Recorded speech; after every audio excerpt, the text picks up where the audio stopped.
Bonjour mes amis soltériens. Bienvenue sur ce canal, qui commence à transmettre et à rayonner un peu.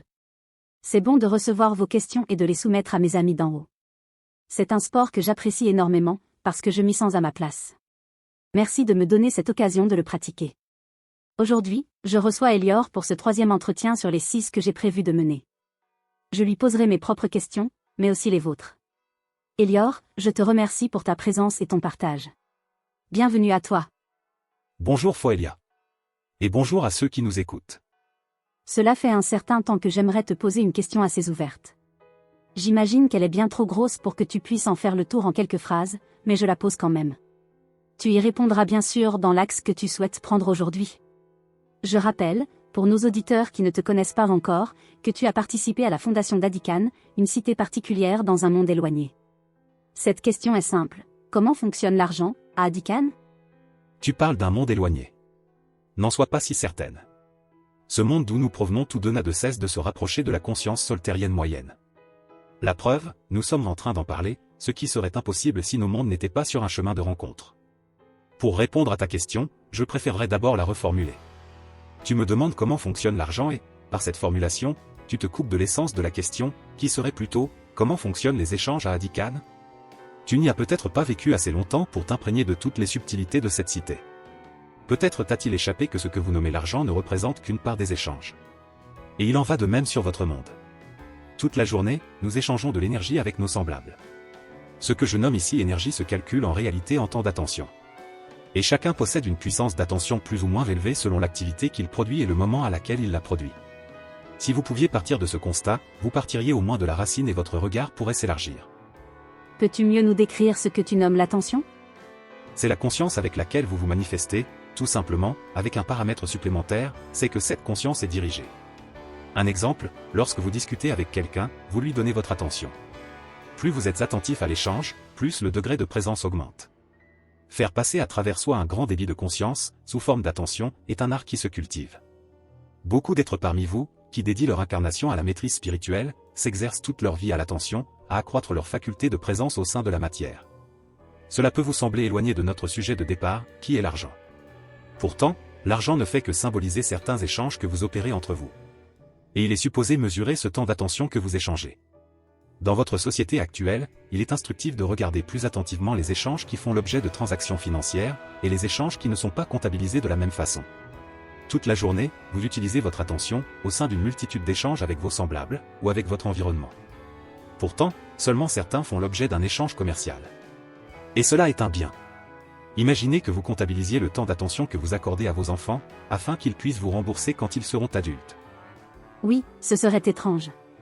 Sache que certains peuples fonctionnent de cette manière, cherchant à tout calculer, à prendre en compte la moindre goutte de temps d'attention échangée. C'est un certain état d'esprit, qui est expérimenté sur certaines planètes. Mais cela n'est pas du tout souhaitable. Je n'aurais aucune envie de fonctionner comme ça. C'est ton souhait. Le tout est de pouvoir respecter le souhait d'expérimentation de chacun. Il y a bien longtemps que je choisis de me garder de tout jugement. J'évoque ceci pour vous donner un contraste. Et j'aimerais vous faire voir que, sur votre planète, la plupart de vos transactions ne sont en réalité pas comptabilisées. À Adikan, c'est pareil. Assez peu de transactions sont comptabilisées en argent. Nous avons créé Adikan comme un lieu d'expérimentation à multiples états de conscience. Cela signifie que nous tentons de faire cohabiter harmonieusement plusieurs manières de faire, dépendant d'états de conscience différents. Sur votre planète, il est aujourd'hui nécessaire de considérer la diversité de vos maturités et la variété de points de vue et de projets qui en découlent. Viser l'intégration de tous ces points de vue et travailler à l'harmonie est un chemin plein de sens. C'est pourquoi Adikan, tout comme les cités nouvelles que vous avez à créer dès maintenant, peuvent être manifestées comme des zones, tampons, entre différents états de conscience.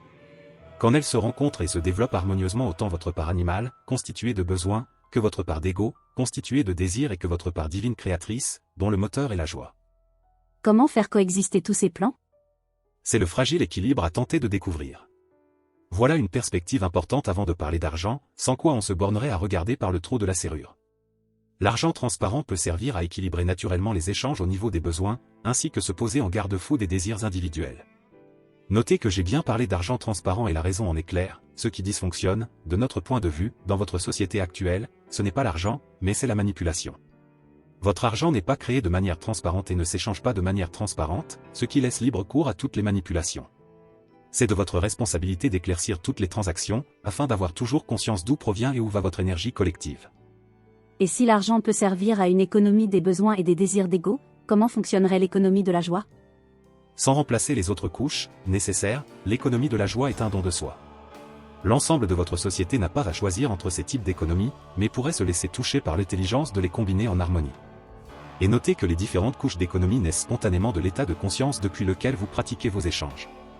Ce n'est pas l'inverse. Il ne s'agit pas d'appliquer un système, comme je vous l'ai fait remarquer. Il s'agit de prendre conscience des différents plans de l'être et d'en prendre soin. Lorsque nous agissons depuis la 5e dimension de nos êtres, c'est la joie qui s'exprime, sous forme de créativité. C'est un don de soi spontané à la vie, soutenu par l'enthousiasme qui nous traverse. Cela ne signifie pas que ces actes ne méritent pas un retour en énergie, traduit par de l'argent. Cela veut seulement dire que ce retour n'est absolument pas recherché. Dans cette perspective, pourrais-tu nous expliquer comment les échanges fonctionnent à Adikan? Les biens et services s'échangent en argent, mais tous les comptes sont transparents. Ainsi, chacun peut connaître exactement le chemin de l'énergie d'attention collective. Rien n'est caché. Pour circonscrire le développement de l'ego dans des bases saines, c'est-à-dire qui ne nuisent pas au développement collectif, nous avons établi une règle simple: on ne peut détenir en capital que notre espérance de vie, augmentée de 6 ans. Cela permet à ceux qui en ont besoin, de développer leur ego matériel jusqu'à un certain point. Et cela est important. Si vous cherchez à détruire l'ego en empêchant son développement et les expériences qu'il propose de traverser, vous coupez le pont entre les états de conscience. L'ego est un état de conscience nécessaire et respectable. Il convient seulement qu'il ne devienne pas un cancer pour le groupe. Et cela est relativement simple à circonscrire. À Adikan, chacun œuvre pour la ville un jour par semaine, gratuitement. Nos semaines comptent 6 jours. Chacun peut s'inscrire dans des groupes qui correspondent à ses attentes d'évolution ou d'expertise. Cela revient à dire que chacun donne à la collectivité un 1/6 de son temps. Cela correspond à une participation à l'économie des besoins collectifs. D'autre part, pour tous les échanges d'argent qui forment l'économie des désirs d'ego, chacun pratique l'activité rémunérée qu'il souhaite et rétrocède le 1/6 de ses gains à la collectivité. Cela ressemble à vos impôts. Notez surtout qu'Adikan contient ce que nous nommons une merveille. C'est un projet sans fin, au bénéfice de tous, qui permet de toujours offrir du travail. Nous n'avons donc pas de chômage, comme chez vous. Gardez en tête que ce que je vous décris ici, c'est seulement une manière de faire, qui correspond à un monde bien précis, celui d'où nous venons, toi et moi. L'univers est vaste et porte en lui tous les possibles. C'est à vous de trouver ce qui correspond à vos souhaits pour votre planète et pour votre espèce. Revenons-en à l'économie de la joie, parce qu'elle m'intéresse aussi beaucoup. Comment fonctionne-t-elle? Ne cherchez pas loin de vous. Vous la connaissez déjà. Chaque fois que vous faites quelque chose, simplement parce que vous aimez ça, et que cela sert à d'autres qu'à vous, vous êtes dans l'économie de la joie. Lorsque vous créez, vous êtes dans l'économie de la joie. Mais certains créent des choses pour gagner de l'argent, non? Apprenez à lire toutes les couches en même temps. Lorsque vous êtes inspiré et créez quelque chose, vous le faites par pur enthousiasme. C'est seulement après que l'ego, votre ego, s'approprie la création et cherche à la vendre. Et ce n'est pas un mal, je vous le dis. Il faut seulement observer. Vous ne pouvez rien créer de nouveau avec pour seule intention de gagner de l'argent. C'est une intention qui vient après. Et elle n'est pas négative, puisqu'il faut bien prendre soin de votre corps, de ses besoins, mais aussi de votre ego et de ses désirs personnels. Ce n'est que lorsque ces économies fondamentales sont saines que l'économie de la joie émerge, par-dessus, sans écraser les autres. Notre merveille, à Adikan, représente la joie incarnée de nos actions. Parce que cette merveille existe pour tous et ses bienfaits s'exercent sur tous. En réalité, Adikan elle-même est une merveille, qui émerge des mondes de la joie, tout en laissant la place aux besoins et aux désirs de s'épanouir harmonieusement. C'est cela, c'est cette intégration des couches que j'aimerais vous faire comprendre. Vous n'irez nulle part en écrasant votre ego.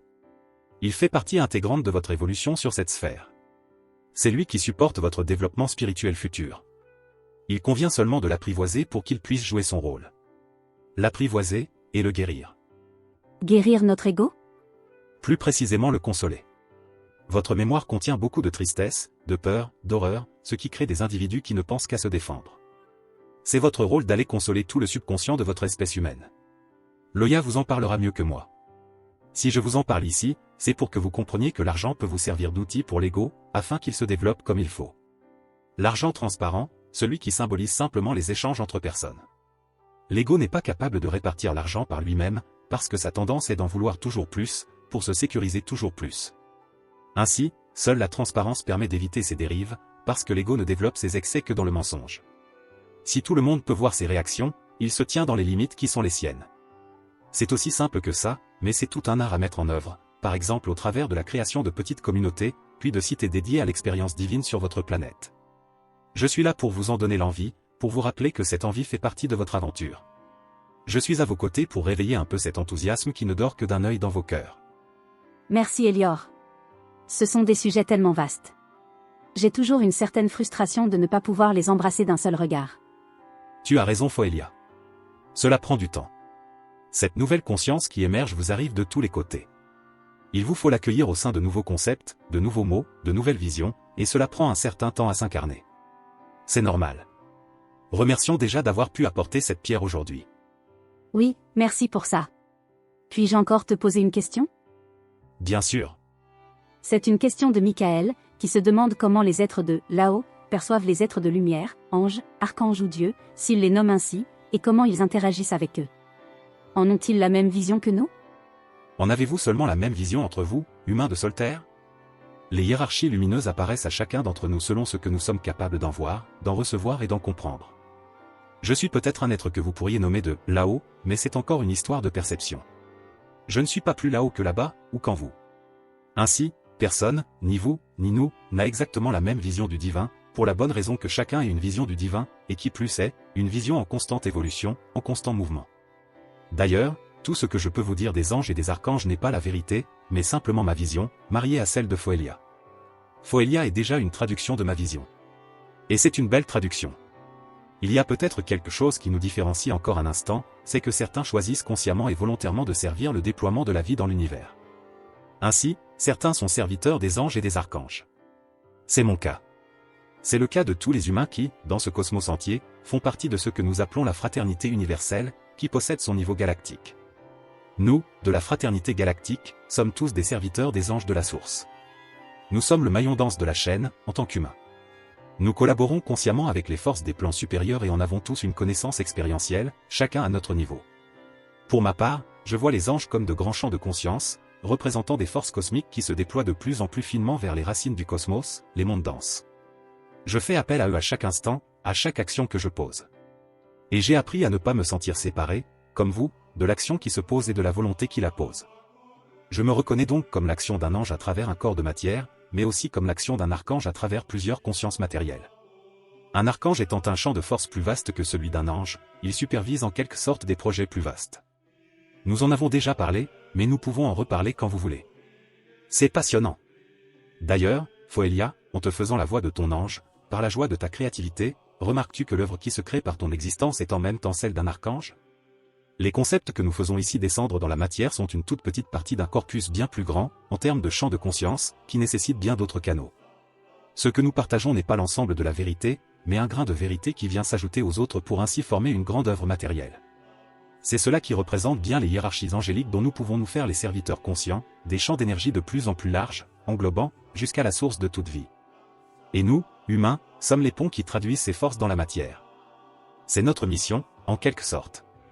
Nous sommes les bras et la voix des anges. Alors, Michael et ceux qui nous écoutent, sachez bien que nous partageons tous la même aventure cosmique et que nous développons tous nos relations avec les anges de manière unique. Personne d'autre que vous ne peut mieux connaître ces choses à votre place. Chacun nomme les anges à sa façon. La nomination n'est qu'un code de connexion.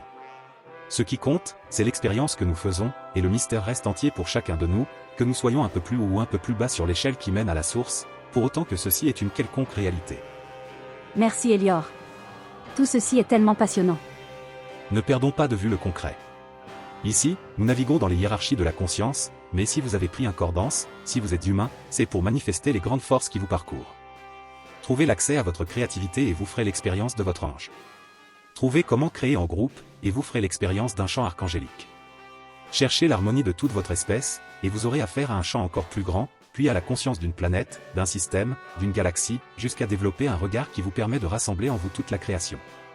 Tout cela se développe dans des projets concrets, des créations à mener, ici et maintenant, sur le sol dense de vos êtres, dans vos corps de chair et d'os. Nous vous attendons dans de tels projets collectifs, afin que le sentiment du je suis se développe sur cette planète. Merci de nous y aider Elior. C'est une grande joie pour moi Foelia. Je propose que nous en restions là pour aujourd'hui et que nous attendions d'autres questions, afin de nous plonger avec toujours plus de plaisir dans ces énergies qui me rappellent qui je suis. Merci de nous avoir écoutés. Je vous donne rendez-vous bientôt, dans le bientôt de notre temps, la semaine prochaine. D'ici là, créez bien, amis soltériens.